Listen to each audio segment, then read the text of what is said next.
Sonic.exe. For whatever reason, Sonic the Hedgehog has had a lot of creepy coincidences over the years. From the hidden message in Sonic CD to the Tails doll curse from Sonic R, this blue hedgehog has been the center of creepy gaming controversy. Since starting this series, I have continuously gotten requests for Sonic.exe.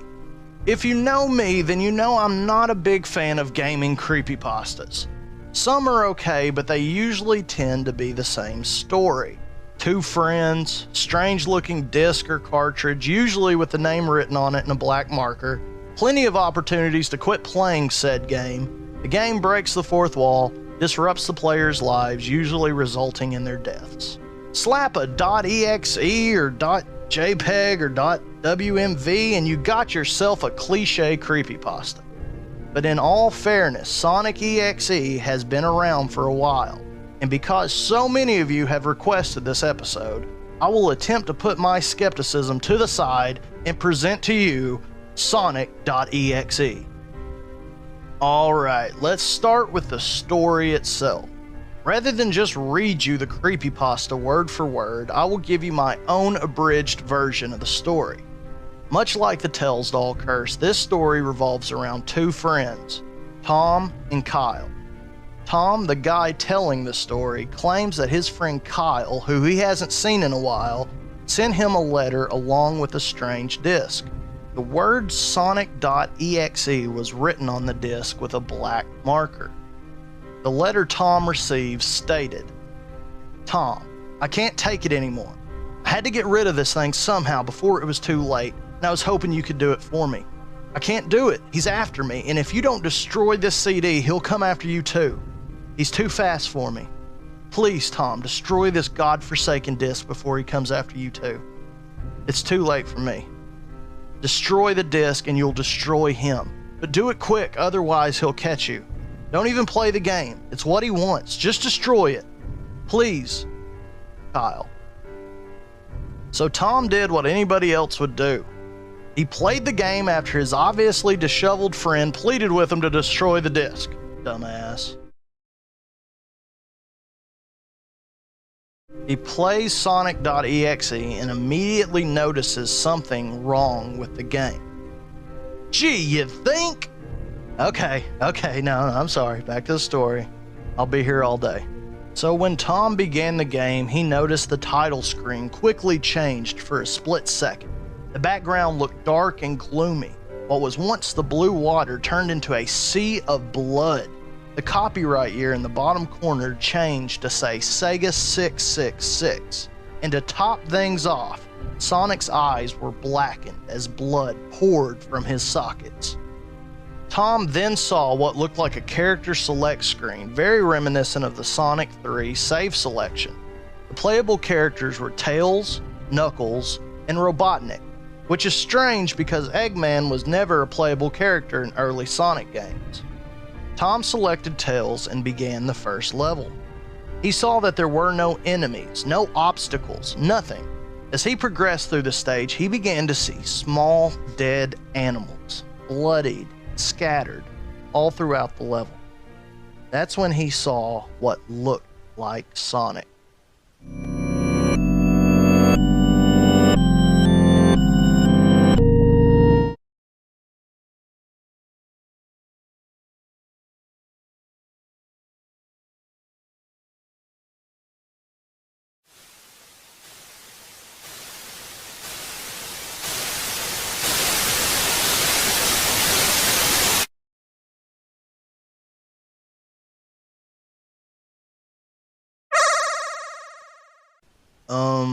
No. This is the part of the creepypasta where most normal people would quit playing the damn game. But the main character, in this case Tom, continues to play either out of curiosity or from some outside party forcing him. Needless to say, Tom kept playing. The next level started with a title card saying Hide and Seek. The stage design looked very much like Angel Island from Sonic the Hedgehog 3. Tom claims that Tails actually looked at him and began to make frantic gestures, as if the game was actually trying to communicate with him. This is what happened next.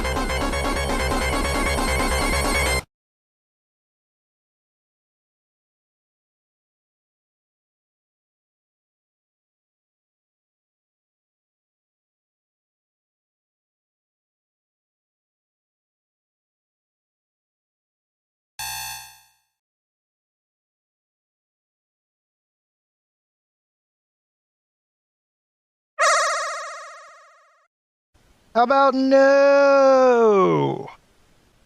Now this is the part of the story where the player is given a second chance to quit the game, but instead, once again, thinks that continuing to play the game would be the smarter move.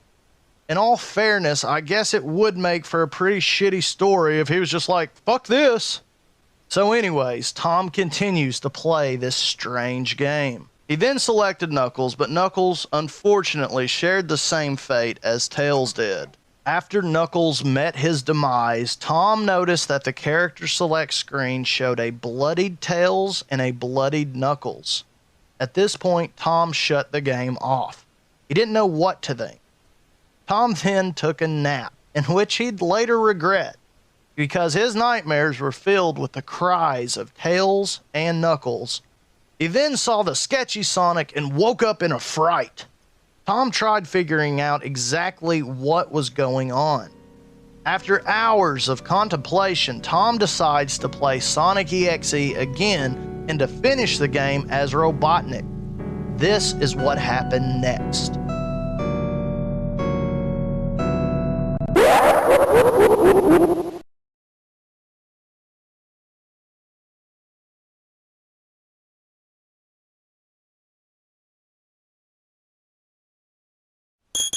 Suddenly, Sonic popped right in front of Robotnik the same way he did with the previous characters. The static lasted longer than it had before, then revealing to Tom a very creepy image.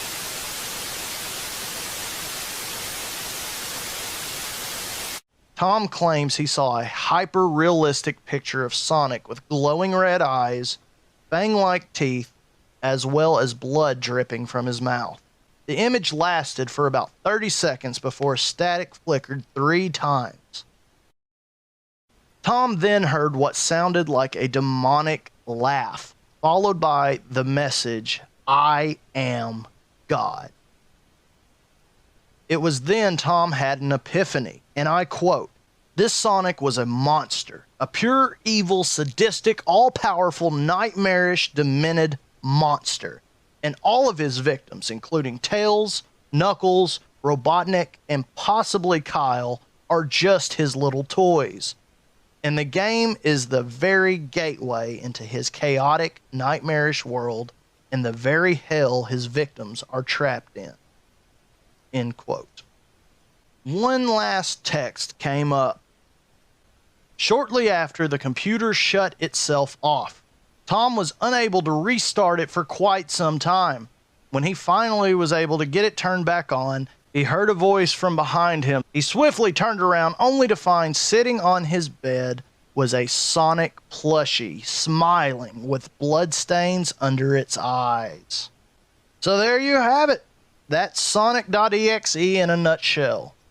The creepypasta itself is kinda cliche, but because it's been around for so long, this is a perfect example of what came first, the chicken or the egg. Which creepypasta came first, Tails Doll or Sonic.exe?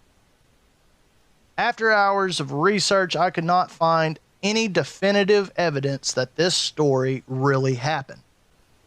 The gameplay you have been watching throughout this video has been a fan-made game based on the creepypasta.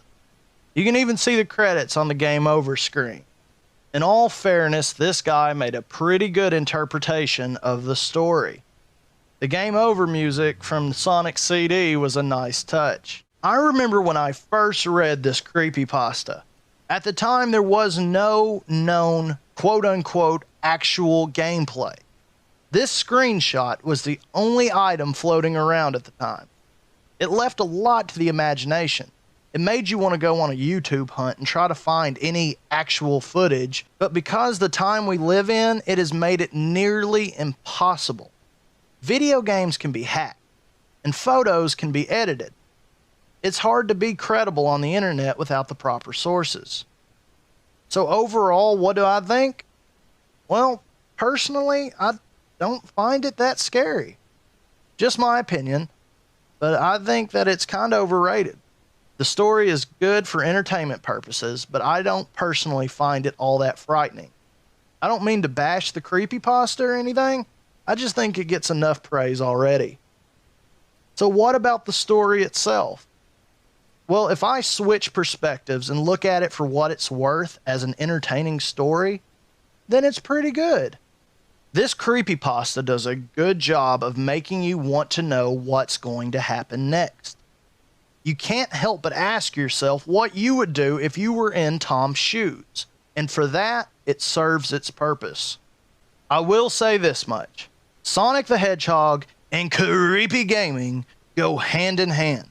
I don't know what it is about this guy, but I look forward to finding more scary Sonic stuff. So either way, regardless of how you feel about Sonic.exe, whether you think it's the best creepypasta in the world or the biggest pile of horseshit you've ever heard, you've got to respect it. You've got to at least appreciate it, because Sonic.exe will forever go down in creepy gaming history. It's no secret that Nintendo likes to put scary little Easter eggs in their games. But could they have inserted an entire level hidden deep away, informing us of a dark revelation? This is what we will be discussing today. Mario needs no introduction. I've covered several Mario titles throughout the years. I think I've said all I need to of how he came about. The game we're talking about today is Super Mario World, the Red Plumber's first forte on the 16-bit Super Nintendo. Most people have played this game, both casual and hardcore gamers alike. If you haven't, then definitely go check it out. It delivers great platforming and a lot of fun. Just whatever you do, if you ever find a level called Oh God No, then do yourself a favor and maybe just go defeat Bowser instead. The story of I Hate You has been passed around the internet for years now. I was familiar, I had heard about it, and I saw that there were quite a few videos on it, but I never watched them. I never really read the official story. I guess it just kind of flew under my radar. That being said, I have gotten a lot of suggestions for this, so this one's for you guys. Thanks for being patient. Now, if you're familiar with the series at all, then you know I tend to find these stories pretty cliched. I'm not going to read it all word for word, rather than just give you a nice summary, but I do want to read you the opening in its entirety. The writer states, and I quote, "This isn't one of those haunted game stories. At no point are you going to hear me claim something within the game spoke to me, reacted to my words, or forced me to punch myself repeatedly in the face. No, this isn't about a haunted game, or a game doing something impossible, or even something it shouldn't have. This isn't about a glitch, or a hidden satanic message, and at no time did I phone Nintendo headquarters only to have my questions answered with hushed whispers or anguished screams. This story is about a game feature I don't think anyone else has unlocked. That's it. No ghosts. No conspiracies. Just a secret we were all supposed to find but never did. Something that changes an entire generation's childhood and the very essence of a multi-billion-dollar franchise. This is about what I assume to be a previously undiscovered alternate ending of Super Mario World." End quote. Alright, more of that. That's what I'm talking about. Good hook. This is what stuck out to me the most.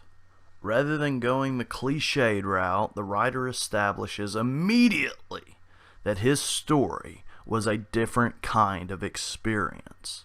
No video game characters coming to life, no cartridge with black marker written on it, not even a plushie.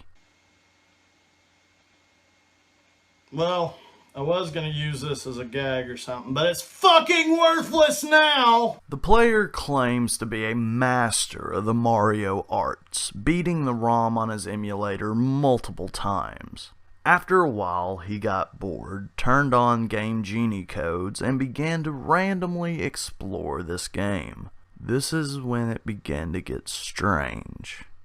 In the sunken ship stage, the writer noticed what he called the blind boo. There have been ghosts in Mario games, so there's nothing new there. But this boo literally did not have eyes like the sprites normally do. The person playing also noticed a misplaced key and keyhole. This is the part of the story where the writer tries to rationalize everything. Maybe the ROM was faulty or glitched. Plus, gamers familiar with Super Mario World know about the special world after beating Bowser, so this isn't too far-fetched really. After unlocking the mysterious portal, the writer claims he was taken to the screen. A new path opened up, and once there, the level's name appeared as Oh God No. So, naturally, he plays the eerily titled level, and guess what? More strange things happen. The whirlpool drags the player to an underwater castle. After entering, the writer claims he went down what felt like an endless corridor until eventually running into some more blind boos. He said that the ghost sprites didn't even move. They just lingered there, very creepily, as the writer describes them as almost hypnotizing. Next thing you know, BAM! A bloody bullet bill out of nowhere. Haha. It reminds me of a troll game. Anyone else getting Mario.exe flashbacks here? It's ironic because a lot of people get these two stories confused. But Mario.exe and Mario I Hate You are two different things. And there's another titled just Mario.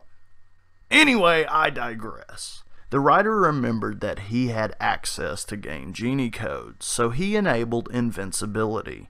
Once in God mode, the player was able to surpass Bloody Bill only to find the disturbing message of I hate you. They were then chased down by a group of big boos, but the writer claimed that they looked different. They looked more sadistic and evil. Okay, that right there is why I like creepypastas that have some form of media. I know I sound like a broken record at this point, but really, look at like Ben Drowned. It had all the video footage to go with it. Look at something even like what me and Mudahar covered, like Godzilla NES.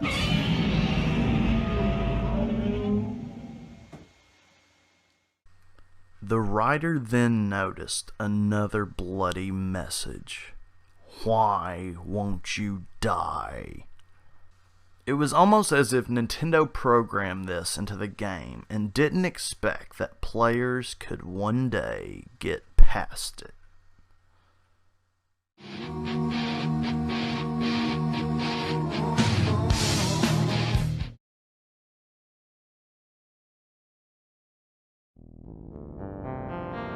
The writer claims to find a green pipe in which to exit. Once through, the player was immersed into a water level. He had to pass through some thwomps, but they were covered in pixelated blood. Once past them, the writer had to swim through a spike zone. It was here where he saw dead Marios impaled on the spikes themselves. The writer feels like this was showing the carelessness of how we play games and the multiple deaths of what we unintentionally see as an expendable character. It is then these zombie Marios are resurrected and begin swimming toward him. Making it out as fast as the writer possibly could, he eventually made it to a red steel door, which is typically the entryway to a boss fight. Oh, and he saw this strange looking mushroom, to which the writer said, "I ain't touching that shit!" Okay, so I might have paraphrased a little, but it was actually closer to that than you may have thought. The player enters the boss lair and at first didn't notice anything strange. That is until he saw something peering in on him from the distance. Huh, that looks familiar. Where have I seen that before? Oh my god! It's them. The Kadama. The woodland spirits. The Hell Valley sky trees. Whatever you want to call them, one cannot deny they eerily look similar to this shadowy figure. This, my friends, is what made the story really stand out to me. I began to do my typical creepy gaming research because I wanted to know when this story first surfaced. Was this written before or after Super Mario Galaxy 2's release? Remember what the writer first said. He didn't think that there was anything paranormal. The writer thought that this was an alternate ending that was programmed by Nintendo. And considering their track record, it wouldn't really surprise me at this point. This is where things get even stranger. Throughout my research, I tried looking up I Hate You on the official Creepypasta Wikia, which is basically like a collective anthology of all sorts of creepy internet stories. To my surprise, the story had been deleted. And this is a pretty well-known tale, mind you. Not just that, but this creepypasta had been removed not just once, but several times. This made finding the original author and the date it was written nearly impossible. So I went to YouTube to find the first videos regarding this disturbing story. My buddy Mutahar released a video in September of 2013, which was one of the earliest videos about it that I could find. But the official Creepypasta Wiki states that I Hate You was first removed on December 2012, nearly a full year before Mutahar's Creepypasta reading. So again, I was wondering what came first, the chicken or the Easter egg?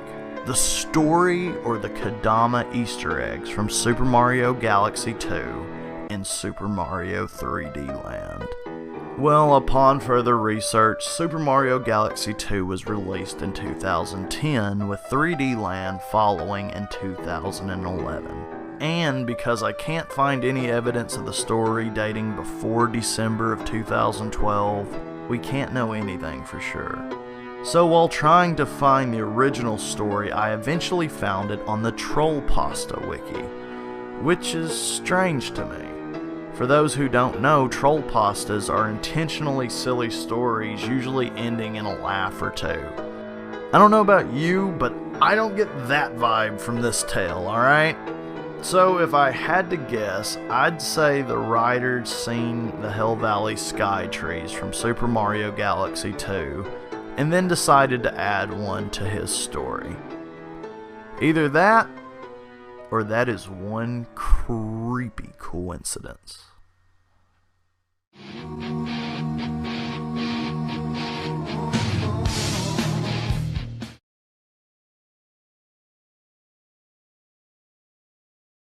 So when we left off, the player noticed the strange shadowy figure in the background. It is then we get a true revelation. An interesting fan theory that, fake or not, was pretty intriguing. We find that Mario's own sibling, tired of living in his brother's shadow, Luigi, reveals that he has helped kidnap the princess repeatedly in hopes of killing Mario. Thus is why we've seen the message, "Why won't you die?" After a short battle sequence, Mario regrettably defeats his brother, crying afterwards because his hand was forced.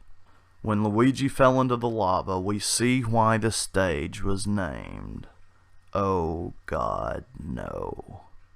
After this, the writer said that it took him back to the world map and everything was relatively the same, except after he viewed the ending credits once more. Rather than the typical "the end" screen with a happily reunited Mario, Luigi, and Princess, he saw this. That concludes this chilling tale. I should note, someone made a ROM hack depicting the events of this story. You should check it out. I'll leave a link in the description if you want to play it for yourself. From what I've gathered, some people really do not like this story, but personally, I did. And those of you familiar with creepy gaming know I'm not that big of a creepypasta fan. Were there some cheesy moments? You bet your ass there was. Was it creepy? Well, I guess it depends on how you look at it now, doesn't it?